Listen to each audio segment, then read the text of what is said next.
Hoy hablamos con Elisa Trota. ¿Quién es Elisa Trota?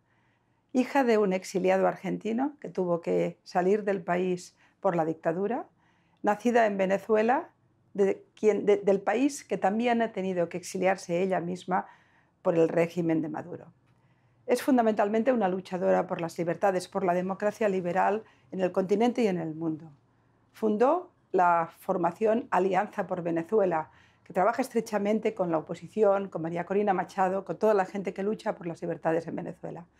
Pero además también es judía y como tal fundó FACA, una organización argentina que lucha contra el estigma del odio a los judíos, el terrible estigma del antisemitismo.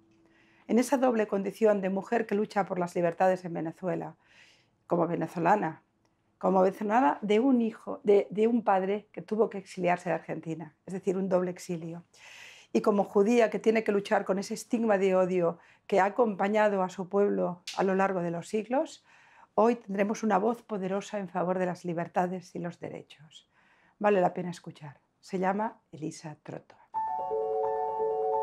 Elisa Trota, abogada y defensora de derechos humanos, se convirtió en una de las voces más visibles de la diáspora venezolana en Argentina. Fue representante diplomática del gobierno interino de Juan Guaidó, cargo que le dio proyección internacional en plena crisis venezolana. Durante su gestión, trabajó por la asistencia humanitaria, la defensa de los migrantes y la denuncia de violaciones a los derechos humanos en Venezuela.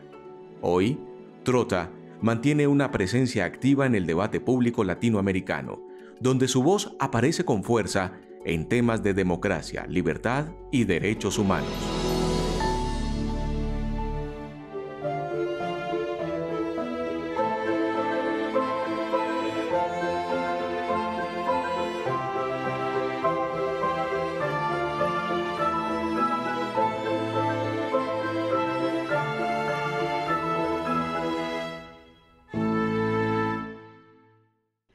Hola Elisa, muchas gracias por esta entrevista. Quiero decir con toda la honestidad y transparencia que me hace mucha ilusión tenerte. Tengo delante mío una luchadora por los derechos fundamentales, sean esos los derechos democráticos en Venezuela, tu país de origen, sea la lucha contra el antisemitismo, también tu identidad, y esa capacidad que tienes de levantar el silencio y poner palabras a estas luchas tan fundamentales que a veces cuestan tanto de levantar. Entiendo que has estado hace poquito en el Parlamento, en el Congreso, con familiares de víctimas de la represión de Venezuela. Y empecemos por ahí. Especialmente estuvo la mujer de Nahuel, el policía que lleva desaparecido, bueno, más o menos desaparecido desde diciembre, en alguna cárcel venezolana, no sabemos cuál, vulnerando todos los derechos fundamentales. Dime, ¿cómo está el tema Nahuel y cómo está su mujer? Bueno, en fin, explícame un poco esta situación. Primero que todo, gracias a ti, Pilar, por la invitación. Es un honor realmente, mi admiración, y que te he seguido durante tanto tiempo. Para mí es muy especial estar contigo. Mira, sí, estuvimos esta semana en la Comisión de Derechos Humanos de la Cámara de Diputados del Congreso argentino en una sesión que buscaba visibilizar la represión en torno al 28 de julio. Como sabemos, hace poco se cumplió un año de esa fecha y de ese hito histórico para Venezuela y me atrevo a decir que para el mundo. Y entre las víctimas que dieron su testimonio estuvo justamente María Alexandra, la esposa de Nahuel Gallo, del gendarme argentino. Estuvo ella con su hijo de apenas 2 años. María Alexandra, que es venezolana y tenía varios años viviendo aquí en Argentina, y bueno, fue a Venezuela por temas familiares y Nahuel intentó reencontrarse con ella y con su hijo.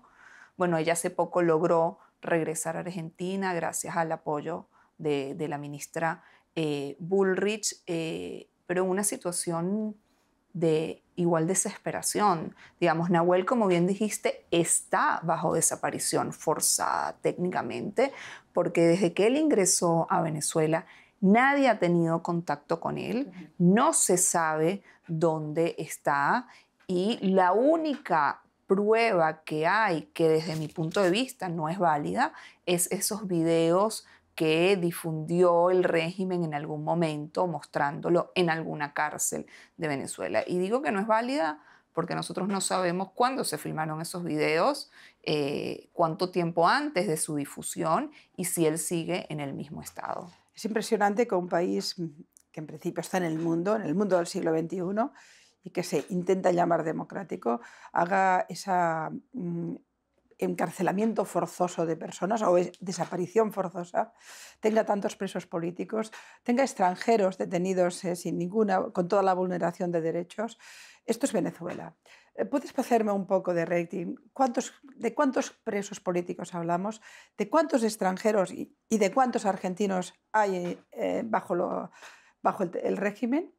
¿Y qué balance hay de la represión globalmente? ¿Podemos ponerle cifras a la represión? La represión, la violación de los derechos humanos, la violación sistemática, los crímenes de lesa humanidad, lamentablemente no es nuevo en Venezuela. Esto ha sido documentado a lo largo de los años por organismos importantísimos, incluyendo la Misión de Determinación de Hechos de Venezuela. Lo que sucedió el 28 de julio es que se da una represión sin igual. Estamos hablando de la documentación de al menos 2.500 personas detenidas arbitrariamente. Hoy, más de 900 permanecen en las cárceles, en los centros clandestinos de tortura en Venezuela, entre ellas 100 mujeres y 4 menores de edad. Mujeres incluso embarazadas, Pilar, extranjeros, como es el caso de Nahuel. En el caso de Argentina sabemos al menos de 2 argentinos que están... Uno de origen israelí, entiendo, ¿no? Uno de origen israelí, sí, y hay un tercero que fue de apellido Giuliani, que también está secuestrado en Venezuela, pero ellos se suman lamentablemente a una cifra de cientos de personas extranjeras que además el mismo Diosdado Cabello se ha ufanado en relación a esto, que lo único que muestra es que el régimen venezolano es lo que ya sabemos. Entre otras cosas, se mueve como un grupo terrorista, como una mafia que utiliza a los presos y utiliza el secuestro de personas como fichas de cambio. Y me pasó nuevamente personalmente cuando vi el video de Nahuel. ¿Quiénes difunden esos videos? Los grupos terroristas. Cuando vamos conociendo todo el fenómeno, como tú bien decías, las evidencias son muchas y de todo tipo. Tenemos las evidencias de la represión sistemática, tenemos el intento de destruir completamente la oposición, el caso María Corina Machado y todos sus colaboradores es más que evidente, es un intento de destruir completamente los derechos ciudadanos y electorales de los líderes venezolanos, gente que está viviendo en clandestinidad, que está viviendo con riesgo de vida, no sabemos, en algún momento puede haber un disparo que no sabes de dónde viene, ¿no? Y después esa represión sistemática que como tú dices, se eleva a cientos de personas que además no tienen discriminación, en el sentido de que hay locales y hay también extranjeros, con una prepotencia del régimen. Diosdado Cabello recuerda los peores Rasputín de la historia, controlando los mecanismos de la represión, sí, complejos. Y esto a mí me llama la atención, primero, porque esto significa que no existe la ONU, de hecho ya lo conocemos por otros temas, que no existe la OEA, que no hay una capacidad del derecho internacional para cuadrar a un tipo y a un régimen que se ha cargado las elecciones, las ha robado, que sistemáticamente reprime y además que ha convertido a Venezuela en un hub criminal. No solo es la represión, las mafias, es también el narcoestado, es también la influencia iraní, como bien conocemos. Es decir, realmente es un polvorín horrible, que es un cáncer que contamina completamente toda la región. De hecho, estamos viviendo un mimetismo en Colombia muy preocupante, que contamina, por supuesto, Nicaragua, en fin, todo ese... Y que además está destruyendo la esperanza de millones de personas que podrían estar viviendo en un hub energético y no en un hub criminal, ¿no? Elisa, te lo pregunto quizá con un poco de impotencia, ¿no? Pero ¿por qué nadie puede hacer nada con esto? Yo creo, Pilar, que evidentemente esto es una dictadura de la nueva era y que los mecanismos tradicionales han quedado obsoletos ante esto. Yo creo que la diplomacia y el orden internacional, en el cual creo está en deuda en el caso de Venezuela, como en el caso de muchísimos otros países. Y mi llamado constantemente es a que tenemos que actualizar y tenemos que poner en práctica muchísimas cosas que todavía se pueden hacer antes de que sea tarde. Porque ¿qué vamos a hacer sino reunirnos dentro de 10, 20 años y ver una película de los horrores que se cometieron y decir nunca más? Y el nunca más definitivamente es ahora. Yo creo que se están haciendo muchísimas cosas. Digamos, hemos llegado a lugares y a situaciones en las que nunca antes habíamos llegado, como es justamente el 28 de julio. Lo que sucedió el 28 de julio no fue meramente una elección, fue un movimiento cívico, fue un movimiento social liderado sin lugar a dudas por María Corina Machado y por Edmundo González Urrutia, pero que trascendió a la política y que la sigue trascendiendo. Y justamente lo que estamos viendo a nivel internacional es lo que hace que ellos cada vez vayan y aterroricen más a la población.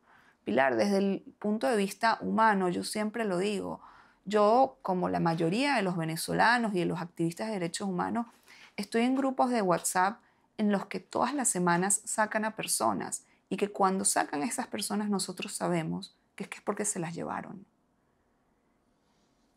Es muy doloroso y justamente por eso es que tenemos que continuar dando la lucha. Eso desde el lugar humano, desde el lugar la convicción democrática y de los luchadores de la libertad, que gracias a Dios somos muchos. Pero después desde el punto de vista más estratégico, la situación de Venezuela no puede continuar por muchísimas cosas. En el caso, por ejemplo, de Estados Unidos ha dicho que quiere que se reduzca drásticamente la migración. Y mientras el régimen de Maduro no termine, la migración masiva de Venezuela no va a terminar. Hoy somos la crisis de migrantes y refugiados más grande del mundo. Sí. Más grande que la de Ucrania, más grande que la que hubo de Siria. O Sudán. El gran porcentaje de la droga que entra a Estados Unidos viene de Venezuela.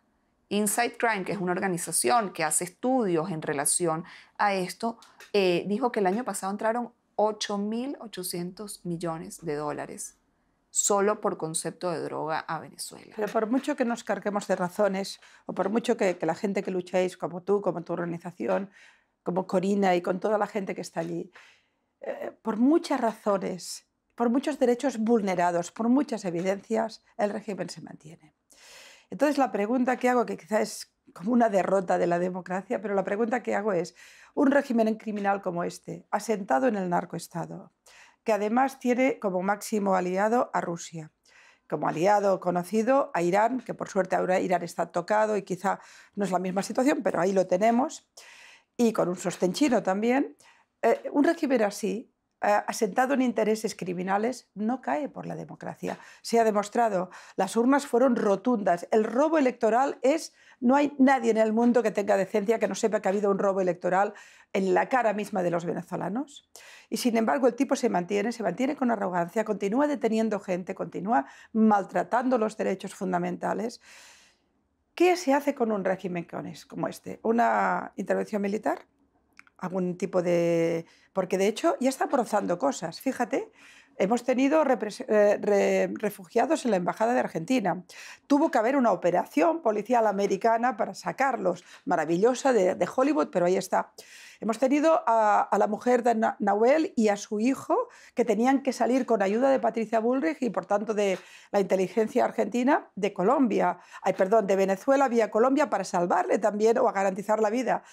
Y estamos rozando la legalidad internacional.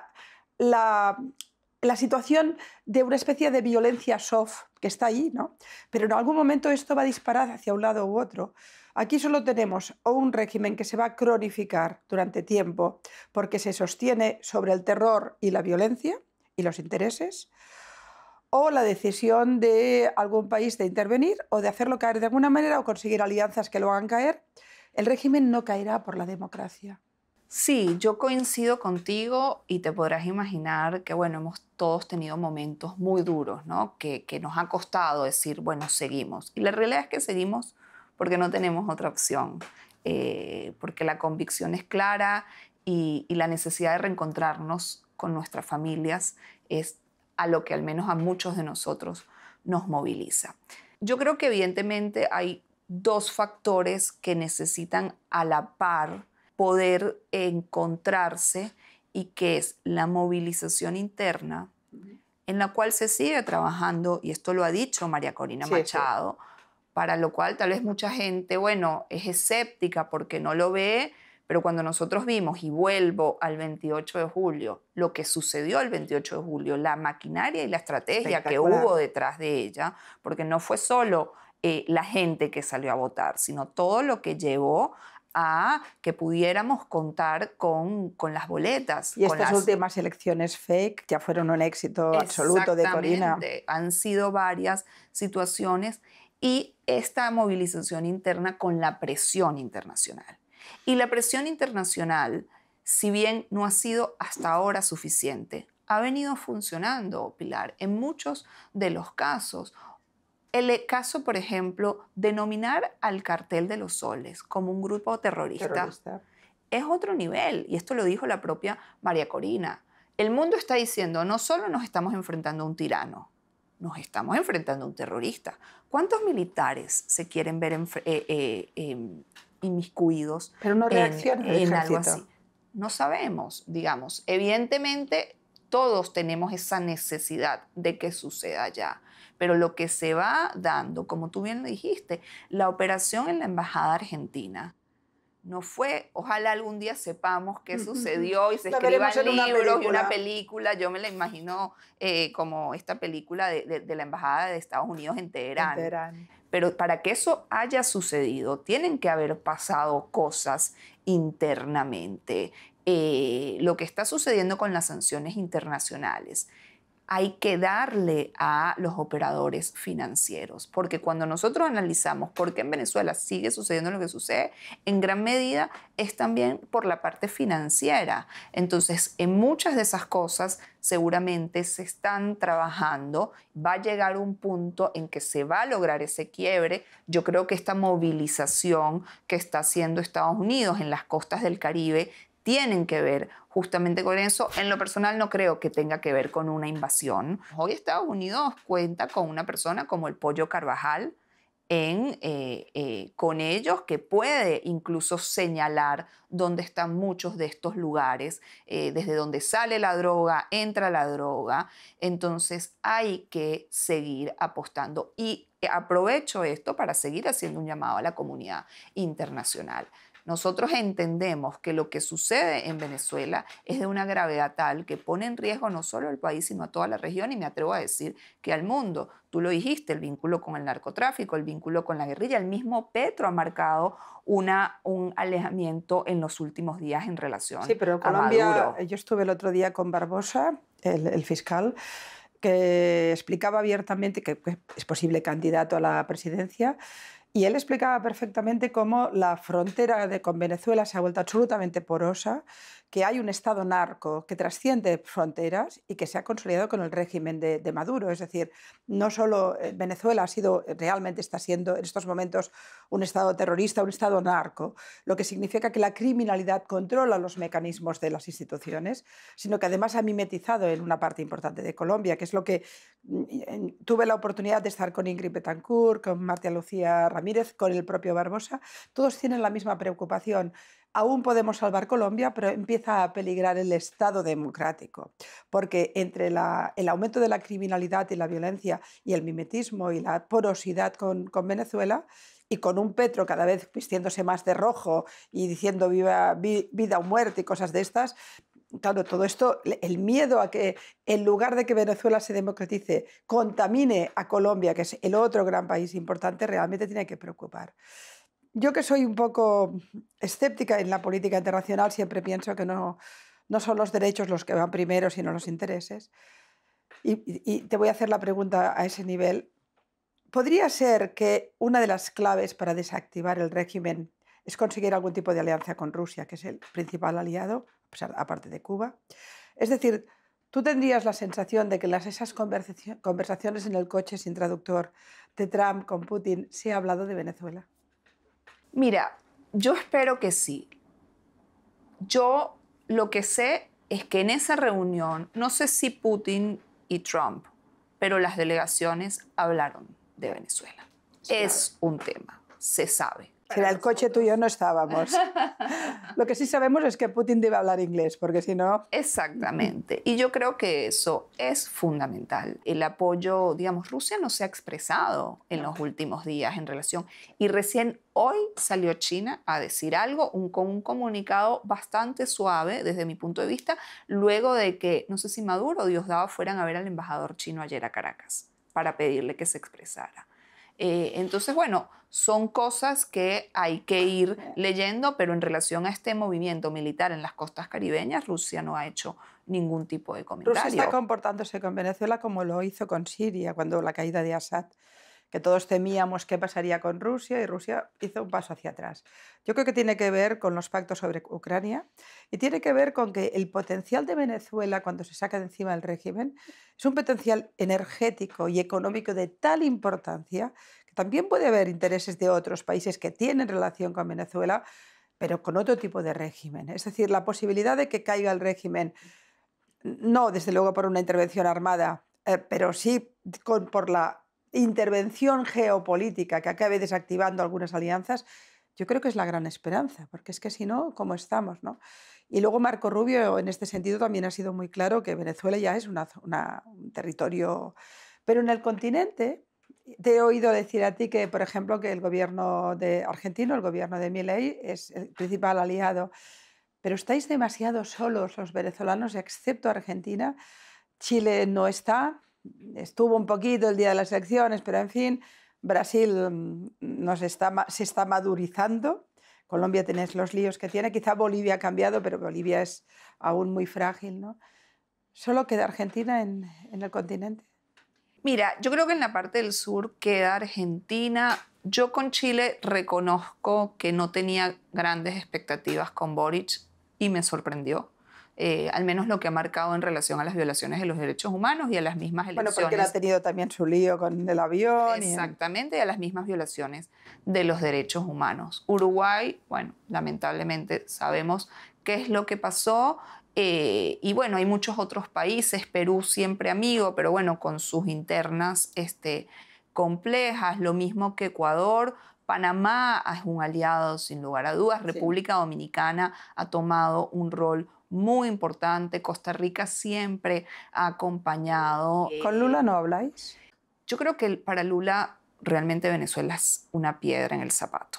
Se demostró en la última reunión que hubo en Brasil, donde él no quería que se hablara de Venezuela. Pero ayer salió Celso Amorín a fustigar la movilización militar en las costas caribeñas, pero a ratificar que ellos no reconocen a Maduro como el presidente electo de Venezuela. Entonces ahí hay una doble situación en la que no creo que sea tan fácil para Lula zafarse. Entre otras cosas, ellos asumieron el resguardo de la embajada argentina en su momento. Creo que para Itamaraty, por decirlo de una manera diplomática, fue una gran sorpresa que Venezuela no respondiera como ellos aspiraban a que respondiera. Y bueno, finalmente se toparon con lo que ya sabemos todos, que es un régimen tiránico y criminal. Con lo cual, pero esto, digamos, la política es así, es cambiante, Pilar, los países van cambiando de gestiones y por eso yo creo que hay que aprovechar este momento y sobre todo también siempre apostar, como lo viene haciendo María Corina Machado y Edmundo González Urrutia, a la movilización interna. ¿Qué pasa con los venezolanos? Si tú hablas en general con los venezolanos, muchos te van a decir, no, yo no quiero saber, yo no quiero escuchar, eso no va a pasar. En el momento que hay una mínima oportunidad, salimos a por millones a las calles del lugar en donde estemos, a apostar a ese cambio y apostar a poder en algún momento volver. Tengo que decirte que mi experiencia aquí en Argentina, cuando tomo taxis, remises, hay una cantidad muy importante que son venezolanos y siempre entablo con ellos conversación. No he encontrado ninguno que no me diga si cae el régimen voy a volver. También tengo que decirte, que creo que es algo bonito decir, que los argentinos tienen en altísima consideración a los trabajadores y a los inmigrantes, que además son inmigrantes forzados, frutos del régimen de Venezuela, porque realmente es gente extraordinaria. Pero esta sensación, este nacionalismo positivo, emotivo, bonito, de tengo mi familia formada aquí, pero como caiga el régimen, yo voy a intentar volver, Claro, hablamos de un contingente de 8 millones de personas esparcidas por el mundo, sobre todo consolidadas en esta parte del mundo, que han tenido que irse de ese régimen porque ha destrozado el país. A veces por la destrucción económica, a veces también por la destrucción democrática, pero es terrible. Te pongo sobre la mesa dos nombres, a ver qué me dices. Rodríguez Zapatero y Pedro Sánchez. Mira, Rodríguez Zapatero, sin lugar a dudas, yo creo que es el gran operador político del chavismo. Y la historia que ya lo juzga, lo seguirá juzgando. El manejo perverso que él ha hecho a través de las negociaciones, tratando de poner a Venezuela, al régimen venezolano, equiparándolo con lo que significa la posibilidad de un arreglo hacia una transición democrática, no tiene perdón. Ha hecho que se desperdicien muchísimas oportunidades a costa del dinero de todos los venezolanos, básicamente. Empieza a hacer mucho ruido este tema en España.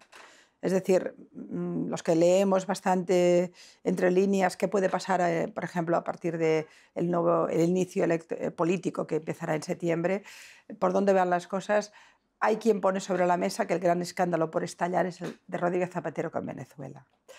Aquí lo escuchamos mucho más. Barbosa me habló de Zapatero en los mismos términos que tú, incluso te diría más ofendido, porque él consideraba que parte de la contaminación del régimen en Colombia también tenía que ver con Zapatero. Y era muy preciso en eso. Y en España empieza a haber un ruido importante al respecto, ¿no? Estamos hablando de Zapatero que se ha lucrado económicamente dando apoyo al régimen de Maduro. Sin lugar a dudas, digamos, desde mi punto de vista yo no encuentro otra explicación. Ideológicamente no creo que hoy nadie acompañe ideológicamente al régimen. Podemos. ¿Pero es ideológico o es digamos, o es desde algún lugar? Puede ser espurio, pero también es ideológico. Los hay que están muy zumbados, ¿eh? Sí, bueno, y vimos hace días cómo incluso la izquierda latinoamericana reaccionó ante la detención de una activista de izquierda en Venezuela, exacto, que se demostró una vez más que la represión no tiene ningún tipo de miramientos.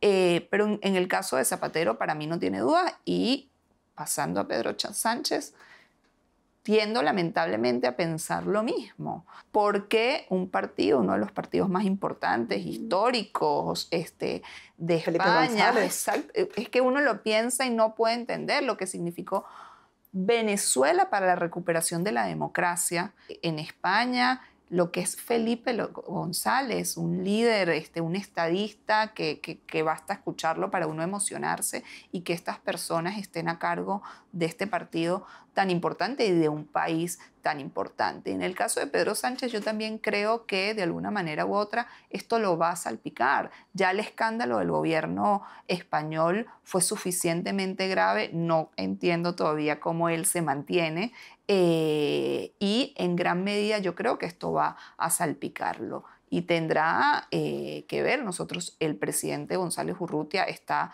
exiliado, como todos sabemos, en España, y desde mi punto de vista la posición de España todavía sigue siendo muy tibia. ¿Tú crees que si España tuviera una reacción mucho más contundente, incidiría directamente, ayudaría un poco a cambiar la situación? Yo creo que ayudaría en varios aspectos, bueno, sobre todo además, por supuesto, en la Unión Europea, que como sabemos es un bloque que necesita de consensos, y hoy España no está colaborando en ese sentido. Tendría que ser quien lidera. España debería liderar la lucha en favor de la democracia en Venezuela y no está, que es la que tendría lógica, ¿no? ¿Crees que Pedro Sánchez, por tanto, no solo es consciente de todas las operaciones que ha hecho Zapatero, sino que realmente es cómplice? Como mínimo de las políticas, de esa voluntad de mantener el régimen, no solo lo mantiene, lo ayuda. Es decir, Zapatero ha tenido una actitud muy proactiva. Cuesta imaginar que Pedro Sánchez sea ajeno a ello, porque hoy por hoy Rodríguez Zapatero es el principal aliado del gobierno de Sánchez. Es quien ha hecho los pactos con vascos y catalanes para la alianza actual, es quien lo ha sostenido en los peores momentos. Dicen que es incluso el apoyo anímico, lo cual hace pensar que respecto a Venezuela, Sánchez es plenamente consciente de todo.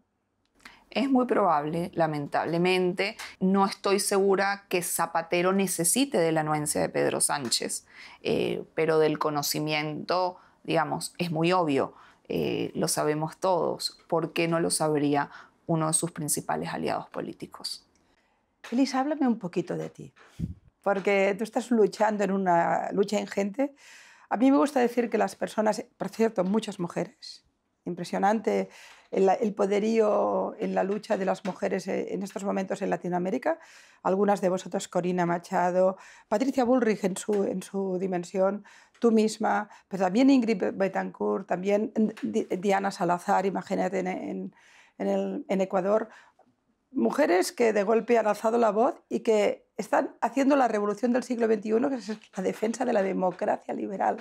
Si lo que está en peligro es justamente la democracia, el sistema democrático que hemos montado y que ha creado el Estado de Derecho, y quienes están levantando la voz para mantener esos principios. Muchos de vosotros sois mujeres, grandes mujeres, y en tu caso, por ejemplo, yo creo que injustamente poco conocida, porque realmente tienes un peso específico.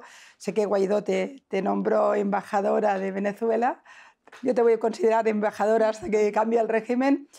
Pero ¿cómo llegaste aquí? Que creo que hay una historia de tu papá también ahí. Sí. Cuéntame. Sí, así es. Bueno, yo nací en Venezuela, fruto justamente de la unión de mis padres. Mi papá era argentino y se tuvo que exiliar en Venezuela durante la época de la dictadura. Él fue preso de Isabelita Perón, con lo cual yo nunca imaginé que todo lo que él me contó y de los horrores que vivió nos iba a tocar vivirlos a nosotros, de origen judío, que para mí tiene no solo un peso, sino una responsabilidad muy importante. Lo digo con orgullo, pero justamente lo digo con responsabilidad. Y mis padres, mi familia en general, creo que siempre estuvo involucrada en la lucha política, no necesariamente partidista, algunos lo hicieron, pero en el querer apostar desde distintas visiones a un país, a un mundo mejor. Me está recordando a Uribe Eutirbe, porque él explicaba que a su papá, él se quedó huérfano porque mataron a su papá, y su hija ahora también queda huérfano porque lo han matado a él. En tu caso, tu papá tuvo que sufrir el exilio y tú sufres el exilio. Es decir, es como un ciclo, y luego además siendo judía hay una carga Son de miles y miles de diásporas y de años. exilios Sí, profunda que están ahí en la piel, ¿no? Luego hablaremos del antisemitismo, porque creo que la condición judía también me parece, y tu papel en la lucha contra el antisemitismo es muy importante. Pero cuéntame, acábame de contar. Y bueno, entre una cosa y otra, yo ya hace 14 años que vivo en Argentina, que fue el país de mi padre, y me tocó venir en circunstancias tal vez distintas a las que viene la gente hoy en día. Vine como argentina, digamos, yo tuve mi nacionalidad desde muy chiquita, para mi papá era un punto de honor, pero siempre involucrándome en lo que hice desde joven, desde que entré en la universidad en Venezuela, en apoyar la lucha por la democracia, en apoyar a la dirigencia, apasionada por la política y por la diplomacia, esa mezcla perfecta que, bueno, Dios me puso cuando me nombraron embajadora, que cómo lo iba a pensar yo. Yo quise siempre estudiar relaciones internacionales. Me dijeron, no, mejor no, porque no hay escuela diplomática en Venezuela. Y bueno, estudié Derecho y después hice mi especialización en el área internacional. Pero siempre apasionada justamente por eso, por poder incidir en una mejora en mi país y en todos los países en donde hay una fractura democrática. En su momento creamos una organización muy importante en Argentina, que es Alianza por Venezuela, que también ayuda a los venezolanos. Y me pasó algo muy particular, Pilar. Yo salí de Venezuela, primero a estudiar a Estados Unidos, después vine a Argentina, no siempre pensando volver. Y durante muchos años estaba esperando ese momento. Estaba esperando ese momento y no me establecía tal vez ni laboralmente ni personalmente. Es el agujero que crea el exilio. Exactamente. Hasta que, bueno, conocí además a mi esposo, que es argentino y que es un venezolano más. Y también me di cuenta que yo era más útil estando fuera que estando adentro. Y fue ese momento en el que decidí que al menos por ahora este es mi lugar y en el que voy a seguir haciendo absolutamente todo lo que esté en mis manos por volver a Venezuela. Me costó la imposibilidad de poder ir al menos a visitar a mi familia. Es uno de los dolores más grandes que me pesa, pero estoy convencida de que vale la pena. Hoy además tengo 2 hijos hermosos, argentinos venezolanos, aunque no lo sean en papeles, pero con ese corazón venezolano, y que quienes de una manera muy cuidada, por supuesto, sin robarle su inocencia, nos acompañan y son parte de todo este movimiento para recuperar la libertad. Qué vida, qué lucha, ¿no? Viene desde el papá, lucha por la democracia en una dictadura, la Argentina, lucha contra otra dictadura, de signo distinto, pero al mismo tiempo el mismo, siempre es el mismo. Los autarcas, los dictadores, en nombre de lo que sea, acaban destruyendo vidas y pueblos. Y en este sentido, y después esta lucha aquí, que en tu caso es doble. Estás luchando por la democracia, es decir, por un mundo mejor y por un continente mejor, y estás luchando contra la peor lacra de odio del mundo, la más masiva y la que más crece, que es el antisemitismo. Imagino que en este caso tu condición de judía te pesa, como es evidente, porque el estigma de odio a los judíos es el único que ha creado una industria de exterminio en la historia. Y nadie podía imaginar que después del 7 de octubre arreciara de esta manera, convirtiéndose en un fenómeno de masas, casi te diría en un eslogan cool, que traspasa completamente la lógica y que está creando problemas importantes de violencia. Como judía, ¿cómo lo estás viviendo? Sé que en Argentina no lo vivís igual que en Europa, que es mucho peor, pero ¿cómo lo estás viviendo? Sí, mira, justamente yo nací en una Venezuela democrática en donde te puedo decir que si el antisemitismo existió, nunca fue un tema relevante. Y me acuerdo cuando eso cambió, y cambió justamente en manos del gobierno de Chávez. Pasamos de que no existiera un antisemitismo latente, como desde mi punto de vista en Argentina siempre estuvo de alguna manera presente, a que el gobierno fuese parte de lo que trataban de impulsar. He vivido históricamente mi judaísmo, como te decía, con orgullo, con profunda emoción.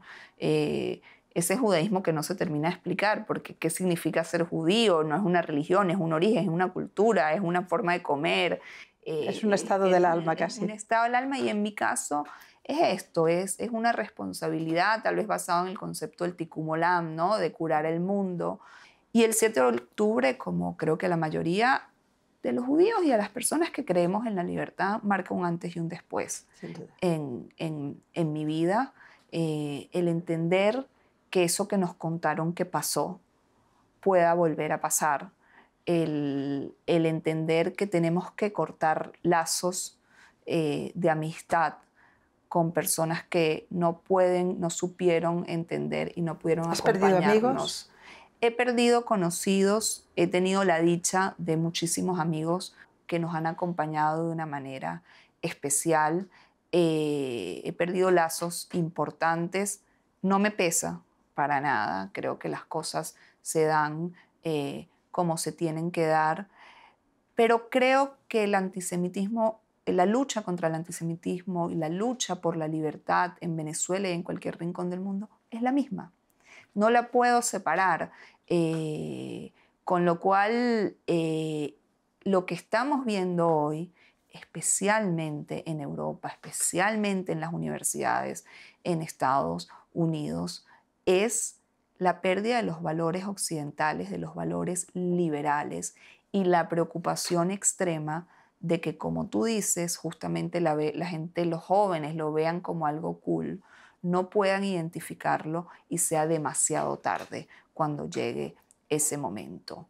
Me paro y me seguiré parando como judía, como sionista y como luchadora por la democracia y la libertad siempre. En el 7 de octubre a vosotros, los judíos, os explotó el ADN, es lo que me dijo un judío uruguayo que me pareció precioso. A mí me explotó el ADN también, el democrático. Es decir, no soy judía, me siento muy cómplice del pueblo judío por muchísimas cosas que ahora no hay tiempo de explicar, pero tiene que ver con la aportación del pueblo judío al mundo y a lo que nos ha significado en valores, en conocimiento, en ciencia, etc. Creo que el mundo es muy injusto con ese pequeñísimo pueblo que tanto ha aportado. Pero más allá, incluso aunque no conociera ni un solo judío, me habría asustado mucho de la reacción del mundo del 7 de octubre, que en lugar de ponerse con las víctimas de un horror terrorista, se estaba poniendo y banalizando a los culpables y a los asesinos. Y que lleva 2 años, desde el 7 de octubre hasta ahora, criminalizando a Israel permanentemente. Por el camino de criminalizar a los israelíes, acaba criminalizando a todo el pueblo judío y alimentando y levantando un discurso de odio que yo no imaginaba, tú no lo habrías imaginado vivir como judía.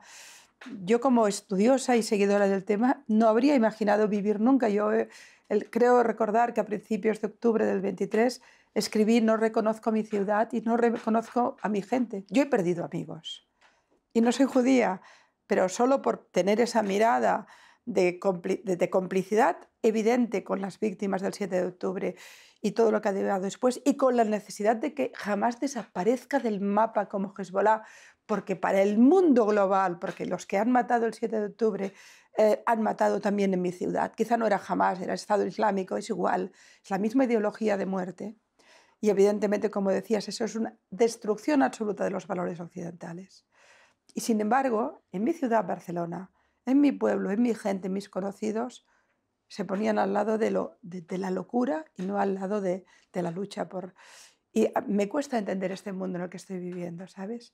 Pero lo que tengo claro contigo es que la lucha contra el antisemitismo es una lucha democrática. Y en general no la podéis hacer los judíos, es una lucha de los no judíos, porque fuimos los que creamos el odio y somos los que tenemos que combatir el odio. Y además sois 15 millones en un mar de 8.000 millones, ¿qué podéis hacer? A veces hay una sobrecarga, ¿sabes? Ahí. Pero estoy muy preocupada. ¿Tú coincides en que esto va a ir a peor? La preocupación que hay en la diáspora, en la comunidad judía en el mundo, que de golpe se asustan de llevar una kipá, una Maguen David, esto no lo habíamos vivido, ¿no? No lo habíamos vivido. Hace poco leí en un chat del FACA, del Foro Argentino contra el Antisemitismo, una frase de un amigo que me impactó mucho. Dijo, hemos vuelto a las épocas de la Edad Media, el oscurantismo europeo y los países árabes abrazando la cultura judía. Cuando nosotros vemos cuál está siendo la reacción de Occidente en relación a Palestina y cuál está siendo la posición de los países árabes, diciendo, llamando al desmantelamiento de Hamás y al desarme de Hamás, estamos volviendo justamente, bueno, grandes sabios judíos se desarrollaron justamente en los países árabes. Y creo que si no reaccionamos a tiempo, y es muy importante lo que tú dices, sobre todo los no judíos, y por eso nuestro objetivo en el FACA, sobre todo, es poder convocar a no judíos para que podamos en conjunto luchar por un mal que va por todos. No es un mal que va solo por los judíos. Así que es una preocupación constante. Nunca pensé tener temor de mandar a mis hijos al colegio. Pensé que esas épocas habrían pasado. Han sido momentos muy duros, pero bueno, como me dijo mi esposo en uno de esos tantos días que le dije, no sé si quiero que los niños vayan mañana al colegio, me dijo, los vamos a llevar con orgullo, de la misma manera que mis padres me llevaban a mí en la época de la dictadura. Tenemos que seguir haciéndolo porque no van a poder con nosotros y sobre todo tenemos que seguir creando conciencia y haciéndoles entender que, como dicen muchas de las personas que fueron víctimas del Festival Nova, we will dance again. El odio intenta generar la expulsión social, el gueto. Es importante que no lo consigan. Yo nunca daría un consejo de qué hacer con los hijos, pero desde luego para mí es una conquista que se mantengan públicamente con judíos, justamente en el momento en que el mundo envía otro mensaje que es absolutamente terrible en ese sentido. No. La verdad es que es una perversión completa de los valores que cuesta mucho, mucho de entender. Elisa, fusionemos las dos causas. Como judía vives en propia piel un mundo que de vez en cuando se ha vuelto loco con tu pueblo, con tu identidad, con esa alma, ese ser judío que puede ser religioso, no serlo, pero que está muy claro. Y al mismo tiempo, de golpe, las circunstancias de vida te han llevado a ser venezolana y a volver a luchar también por lo básico, ¿no? Es una fusión de causas que a mí me impresiona profundamente. De hecho, como tú bien dices, es la misma causa que tiene dos vertientes, que tiene judía, venezolana. Suerte que estás viviendo en Argentina, porque no te aconsejo en estos momentos Barcelona, porque entre los Podemos y las izquierdas y el tema judío, imagínate, ¿no? Pero ¿crees que vas a ver la lucha por la democracia en Venezuela triunfante y la lucha contra el antisemitismo quizá no tanto. No lo sé, Pilar. Tal vez no me detengo en eso. Creo que a veces tal vez de manera poco, sin elaborarlo mucho, tenemos que seguir adelante a favor de todos los valores que compartimos, de todos los valores que nos movilizan. ¿Cuándo veremos esto dar sus frutos? Espero que muy pronto. Evidentemente el caso de Venezuela es algo que espero va a ser más tangible, ¿no? La recuperación de la democracia. Decir que aspiramos a acabar con el antisemitismo, por supuesto que lo hacemos, pero siempre quedan esos lugares permeables que pueden volver a hacerlo. ¿Y por qué creo que es una causa conjunta? Porque mientras nosotros en Venezuela y en cualquier parte del mundo trabajamos por recuperar o por fortalecer la democracia en los países en donde existe, tenemos que apostar a los valores liberales. Y los valores liberales de ninguna forma puede incluir el antisemitismo. Y por eso llama tanto la atención de Europa, después de que haya vivido lo que vivió, que se retomen en nombre de valores liberales inexistentes estas formas de antisemitismo que causan terror y que nos imaginamos los momentos más oscuros. Tú hablas de la Edad Media. Yo he leído y me han enviado en mis cuentas de internet auténticos libelos de sangre, pero reciclados en el siglo XXI. Los israelíes matan niños expresamente. El otro día un tipo de izquierdas, un tipo leído que ha pasado por la universidad, me enviaba un mensaje diciendo: estos son los que defiendes. Metieron a 2 niños en un agujero y les tiraron asfalto. Y yo leía esto y pensaba, estoy en la Edad Media leyendo que los judíos se comen la sangre de los niños. Es un libelo de sangre clásico, es antisemitismo ya ni tan solo depurado, no es aquello del antisionismo, que es una depuración, no, esto ya es clásico.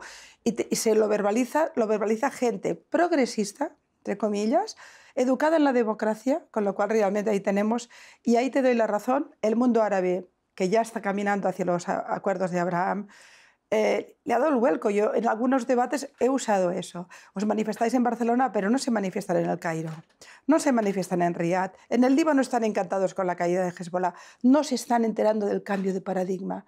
Europa está haciendo una regresión cuando el mundo árabe está empezando a hacer una evolución, lo cual es impresionante. Y todo gran cambio en la historia, para bien o para mal, pasa por los judíos. Es algo que algún día tendréis que identificar porque es... Elisa, ¿qué quieres que te diga? Amo tus 2 causas. La causa por la democracia liberal, que al final es lo único que nos queda, como bien dices, y la causa del pueblo judío, que forma parte de mis causas con mucho amor y con mucha lucha, ¿no? Por tanto, en este sentido, no sé, dirígete al pueblo, digamos. ¿Vamos a ganar? Sin lugar a dudas. No tengo la menor duda que vamos a hacerlo. Nos ha tocado vivir años muy duros que nunca los pensamos, pero también eso nos ha hecho aprender, experimentar.